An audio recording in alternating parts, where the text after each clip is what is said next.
ದಿನ ಏನಪ್ಪಾ ಪಲ್ಯ ಮಾಡೋದು ಅಂತ ಯೋಚನೆ ಮಾಡ್ತಾ ಇದ್ರೆ ಈ ಸೊಪ್ಪಿನ ಪಲ್ಯನ ಸೇವ್ ಮಾಡಿಕೊಂಡು ಟ್ರೈ ಮಾಡಿ. ಮೊದಲಿಗೆ ಮಿಕ್ಸಿ ಜಾರ್ಗೆ ಒಂದು ಅರ್ಧ ಕಪ್ಪಷ್ಟು ತೆಂಗಿನಕಾಯಿ ತುರಿ, ಹಸಿಮೆಣಸಿನಕಾಯಿ, ಬೆಳ್ಳುಳ್ಳಿ, ಜೀರಿಗೆನ ಹಾಕೊಂಡು ಈ ರೀತಿ ತೀರಾ ನುಣ್ಣಗೂ ಅಲ್ಲ ತೀರಾ ತರಿ ತರಿನೂ ಅಲ್ಲ ಆ ರೀತಿ ರುಬ್ಕೊಳ್ಬೇಕು.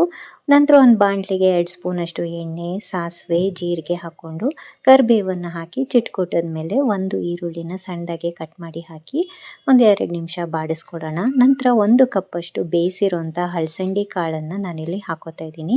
ನೀವು ಬೇರೆ ಯಾವುದಾದ್ರೂ ಕಾಳು ಹಾಕೊಳ್ಳೋಗಿದ್ರೆ ಅದನ್ನು ಸಹ ಹಾಕೋಬೋದು. ನಂತರ 2 ನಾಟಿ ಟೊಮೆಟೊನ ಸಣ್ಣದಾಗಿ ಕಟ್ ಮಾಡಿ ಹಾಕ್ಕೊಂಡು ಫ್ರೈ ಮಾಡ್ತಾ ಇದ್ದೀನಿ.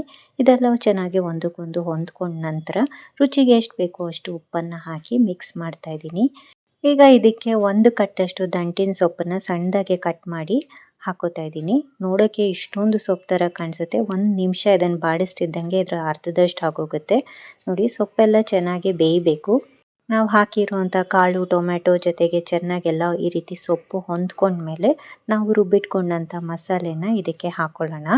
ಚೆನ್ನಾಗಿ ಮಿಕ್ಸ್ ಮಾಡ್ಕೊಳ್ಳೋಣ ಈ ಮಸಾಲೆ ಒಟ್ಟಿಗೆ ಸೊಪ್ಪು ಕಾಳು ಎಲ್ಲ.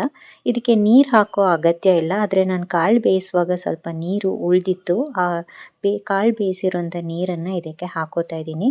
ನೀವು ಬೇಕಿದ್ರೆ ಹಾಕ್ಕೊಳ್ಳಿ, ಇಲ್ಲಾಂದರೆ ಸ್ಕಿಪ್ ಮಾಡಿ. ಮುಚ್ಚಳ ಮುಚ್ಚಿ ಒಂದು 5 ನಿಮಿಷ ಬೇಯಿಸ್ಕೊಂಡ್ಬಿಟ್ರೆ ನಮ್ಮ ಸೊಪ್ಪು ಮತ್ತು ಕಾಳಿನ ಪಲ್ಯ ರೆಡಿ ಆಗುತ್ತೆ. ತುಂಬ ರುಚಿಯಾಗಿರುತ್ತೆ. ರೊಟ್ಟಿ ಚಪಾತಿಗಂತೂ ಸೂಪರ್ ಕಾಂಬಿನೇಷನು.